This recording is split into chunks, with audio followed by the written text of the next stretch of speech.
What up, B Squad? It is your boy JB, and we are here today, you guys, with a brand new review for the Real Housewives of Potomac, Season 9, Episode 10. The episode was titled Love in the Fast Lane, you guys. Now, before we do get into it, if you guys are watching this video or any other on the channel and you guys aren't subscribed yet, do me that solid favor. Start checking me out on this date. You guys know the routine. You can do that by liking the video, subscribing to the channel, turning on your post notifications, and also by sharing the video. And with that out of the way, you guys, without further ado, let us go ahead and get into this episode of Potomac. Now, I will say that I don't intend to be on here that long because honestly, this episode didn't give me much to go off of. I think this episode was a filler episode, if we're being honest with each other. But nonetheless, we're gonna talk about it. Depending on no matter how I feel about it, we still gonna discuss it. So I honestly don't even know where to start up with because, like I said, this was filler. There were a few scenes that I didn't pay attention to. Actually, no, we'll start with that scene. Let's go and start up with the person who I really wasn't paying attention to and who can honestly go for me. Ashley. Hey Arnold Stewie. Like I got nothing from her in this episode. I wasn't listening to her scene when it was on my television screen. I just it was kind of like background noise for me. But we see as Hey Arnold Stewie and Giselle, aka Saturn's Rings, are going out on a speed dating thing. I was like, oh, how interesting, how boring. Two people that I don't give a damn about are going out speed dating. And I still think it's rather interesting when it comes to, Hey Arnold Stewie, that she is out here dating and still ain't divorced yet, right? She's on that show Love Hotel with Shannon, Giselle, and Luann, right? Still ain't divorced. So what's the purpose? What's the point? But yeah, like I said, you guys, this is the scene where I want to listen to that speed dating. I do know that she hit it off with this one guy. His name is Josh. Giselle hit it off with a guy who kind of put you in the mind of Sherman a little bit. And that's all I saw from that scene. What else happened with Ashley? So with Ashley, we did see as she did go out on a date with that guy, Josh. Josh hasn't been in a relationship in 2 years. He also talked about the fact that he had thyroid cancer. He found out had thyroid cancer at 28, and that's all I remember from that scene with Ashley. If there is anything else that I missed that anybody wants to discuss, y'all know the routine, and y'all know where y'all can put it at in the comment section or in the live chat. Other than that, that's all we got with Ashley. So moving on from people who we didn't get nothing from, Karen and Ray. Where's Karen? So, Karen. We didn't get anything from Karen in this episode. So, we do see Karen. So, Karen is at home with Ray, and Karen is having a conversation with Ray about the accident, but not really talking about the accident. So, what Karen is doing is typical Karen. She is making excuses, and I was just like, okay, I ain't really trying to hear this. Like, I really want to try to hear what Karen was talking about.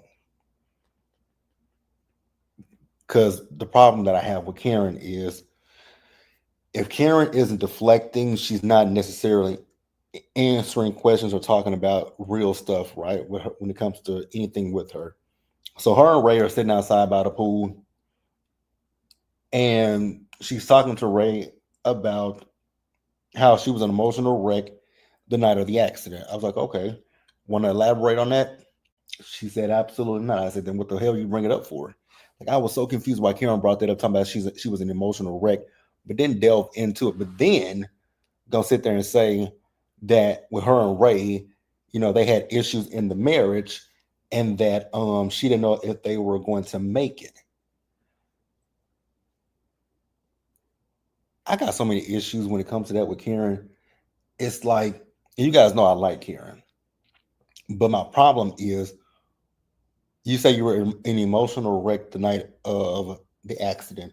I know on social media, Karen tried to say, her that Mother's Day was around the corner, when Mother's Day was a couple of months away from the day that she had that accident. And I know that with grief, it hits you in waves. I'm someone that still goes through my grief process of losing my mom, so I know what it means to have those, waves of emotion hit you. But I've never gotten to the point where I've gotten drunk and got behind the wheel of my car and drove off. I haven't done that. Like, that is my problem with Karen. Karen puts blame on other things. Just say, the night of the accident, I, had a lapse in judgment, whatever. I don't care what you say. But the problem that I have is you putting it off on other things and other people. But let me know what you guys think about that, and we can move on. Like I said, this episode review, I don't foresee it being that long because this episode honestly gave zero. So next up, we got Kiarna. So we see as Kiarna is meeting up with Mia. Mia is on the phone with Gordon. I was like, oh my God. I am so sick of Mia. We're gonna talk about her in a minute, but at this point, I'm sick of Mia. And you listen to the conversation that she's having with Gordon on the phone. It's a positive conversation, and it's like, Mia, which one is it? Like, you paint Gordon off as if he is manic, but here's the thing. I don't know a whole lot about bipolarism, but I do know that when somebody is manic, yes, it's up to them to seek the help, get the help that they need, right? But their medication is to balance them out. If Gordon is in a state of mania, that means his medication is not regulated, which means he needs to go see his. You can say go see your doctor, or like you can do anything. You could talk to his doctor. You're still his wife. You could talk to his doctor and be like, "Hey, Gordon is he's experiencing this, he's experiencing that," and the doctor can then regulate the man's medication. But when it comes to Mia, Mia's a pathological liar, and Mia is full of shit.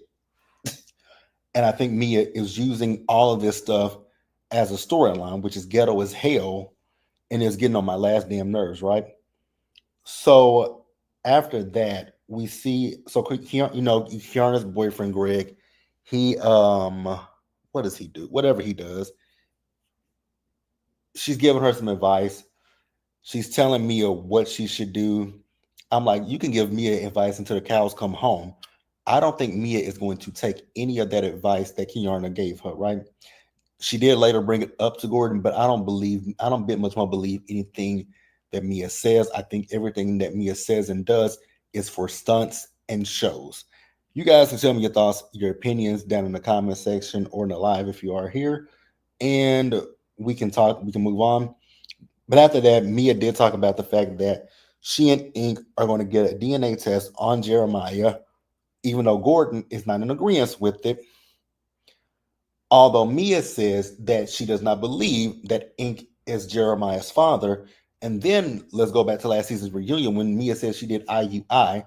So Gordon knows that Jeremiah is his son. So I'm so confused, Mia. What the hell is the purpose of you doing this? This is literally for a storyline. And it's so control. It's irritating. It's irritating. It's frustrating, and I'm annoyed with it. We'll go ahead and move on, you guys, to the next person. Okay, so we talked about Kiarna, Karen, and Ashley. Let's talk about. Let's get Stacy out the way. Okay, so I know I've said this plenty of times, and I still stand on what I said about Stacy. I still do like Stacy. Only problem that I have with Stacy is I'm starting to see through this relationship with her and TJ. I've been saw through it. But this week's episode, I really saw through it. And I tweeted this. It's like, when it comes to Stacey and TJ, this is giving sketch comedy because I don't believe at this point I'm not believing anything that comes from Stacey and TJ. I think it's all fabricated. I think it's all made up. I just don't buy it. But you guys will tell me what you think. So Stacey is at her DC apartment, and TJ is going to make a pizza for her. Why he put on a bonnet, I do not know. But he put on a bonnet. I said, yeah, that was the moment when I was like, okay, yeah, this ain't sitting right with me. It was the bonnet for me, and I said, yeah, nah, this ain't it. This is not it. It really ain't. So they sat down. TJ is talking to Stacey about how she just basically up and left him when they were at Wendy's birthday party. I was like, sir, did you not realize how rude you were to her at Wendy's birthday party? But okay. And they showed a clip where he said, basically, this is where we can part at the party. You sat and talked to the men. They showed that. I don't know what's going on with these two. So then he asked her, has she thought about getting a mediator, right? Not a mediator, but a forensic accountant with this divorce after the mediation. She says no. I was like, girl, why not? That doesn't make any sense to me that you would not want to hire a forensic accountant when you found out that there are bills in your name that you didn't know about. The forensic accountant will be able to go and do a thorough dig and see what all is there. But if you like it, Stacey, I love it. So then she told him how the girls feel that, with their relationship, that they're moving like too fast, too soon. And he said he wasn't offended by it. And then what else? Oh, she asked him how would he feel, if she wanted to see if she saw other people. He says to her that, he would still care about her, but he wouldn't close himself off to other people. And I was like, okay, cool. Didn't really care.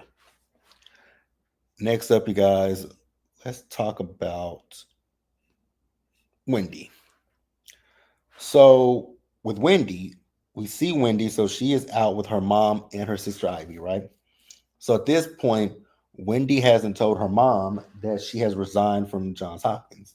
Now, I think I told you guys this last week or the week before that Wendy does have another job at another university. So she's back employed in education. But at this particular time, she hadn't told Susan that she had, resigned from her job. So she sat down with her mom and her sister, and then she revealed to Susan that she has resigned from Johns Hopkins. So her mama said, "Are you crazy?" And I was like, I would understand that more if Wendy didn't have other things that she was doing. Now I don't know what her candles are doing.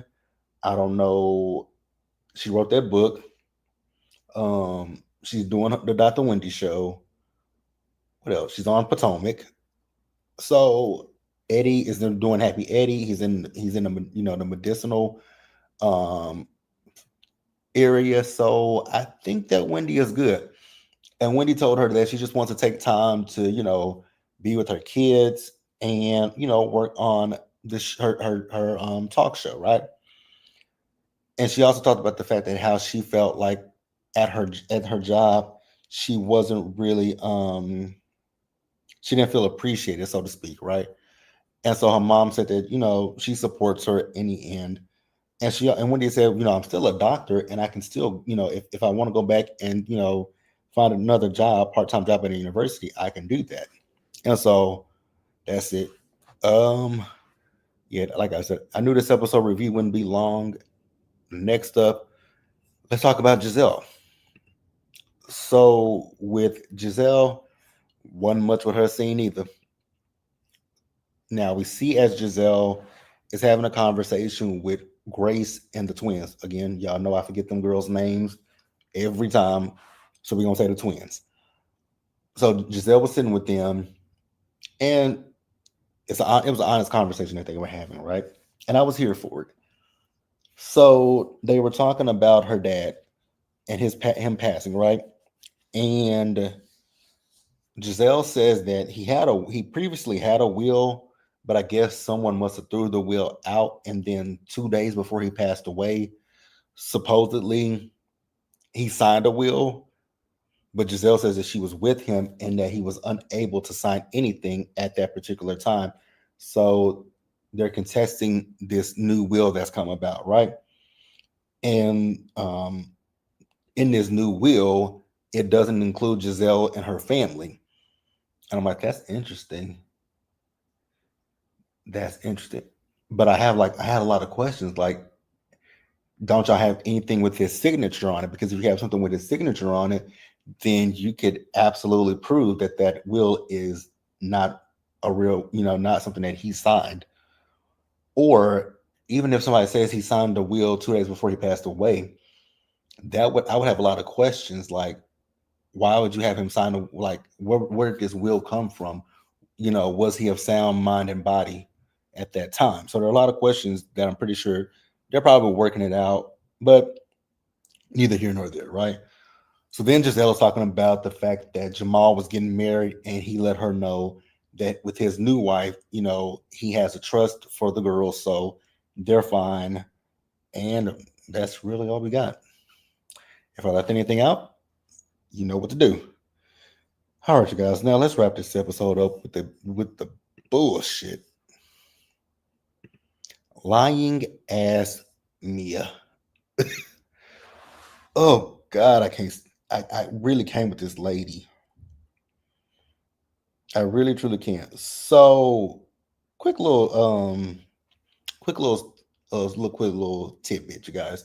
So this past weekend, I was down in Houston, and I met up with Scotty. I met Rodney, Mims, and Josiah. Right. So we were all sitting together, and we were all talking about Housewives, but we were talking about Mia, right? And we were talking about the fact because Rodney says that Mia is the reason for this season, which me and Scotty was kind of giving it to him a little bit. Because I said that when it comes to Mia, I feel like Mia has allowed Carlos King to get in her head, boost her up, because this storyline is nonsensical to me. So in this episode, it just proves why I say nothing with this is so nonsensical with Mia. So Mia is sitting, has her kids, all right? And she's talking to her son, Jeremiah, who is 8 years old, and her daughter, Juju, I think, who is about what, maybe 6 or 7 years old, right? And she's talking to them about her and Gordon getting a divorce. And I was like, I don't know if I would tell her eight and maybe, right? Well, yeah, because her son did ask, why do they live separately? So Mia told him that they're getting a divorce.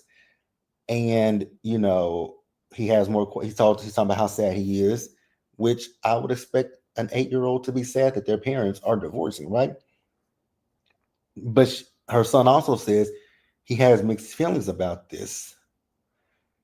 When her son said he has mixed feelings about this, I don't know why Mia, because like I said last week, Mia was in Miami with Ink at Bravo Fan Fest. Your son is telling you how this is, how he feels and having mixed emotions. Why don't you put the brakes on you and this relationship with Ink? Don't even think about it's not even saying more so to say worry about what Gordon thinks, worry about what your kids think. And the fact that I believe you might be confusing your damn kids. So Gordon came in, he's talking to Mia, telling me how at this point, I guess he's come to the conclusion that the marriage is over. But let Mia tell it. I don't know if she said this to Kiarna or if she said this in an interview, but I think she said this to Kiarna that Gordon is saying that he wants to stay married to her, but not be intimate with her. And he's asking her how would Ink feel about that. I'm like, oh God, this is so ghetto. So their daughter Juju asked where they found each other. I was like, oh my God. So G is saying South Carolina. She said, okay, specifically where? He said the club. I was like, I'm glad we didn't go any deeper than just the club. So then Juju says to Gordon, she wants to ask him something. So she whispers to him, and she's whispering that, but she whispers to him, what if mommy marries Mr. Ink? I said, oh my God. Here you go, Mia, confusing your kids. And her daughter even says, you don't marry Mr. Ink to Mia. I was like, girl, why are you involving your kids in this? Why in the hell are you involving your children in this dumbass storyline? I do not get it. It's one thing if it's between you and Gordon, but now you involving your kids. Okay, girl, if you like it, nope, I can't even say I love it. If you like it, it is what it is, and it's on you. But I don't love it. So after that, she took the kids away, right? And she's telling G that Kiana suggested that they set boundaries, and maybe them living together is not living together, but living in the same building is not, a good idea. I mean, you think you needed somebody to tell you that, Mia? Okay. So then she says, well, Ink also feels that they should set boundaries as well because Mia says that Ink is saying that Mia is more concerned about Gordon and she basically neglects him. I don't care about this dumb shit. I really, truly don't, you guys. It's stupid.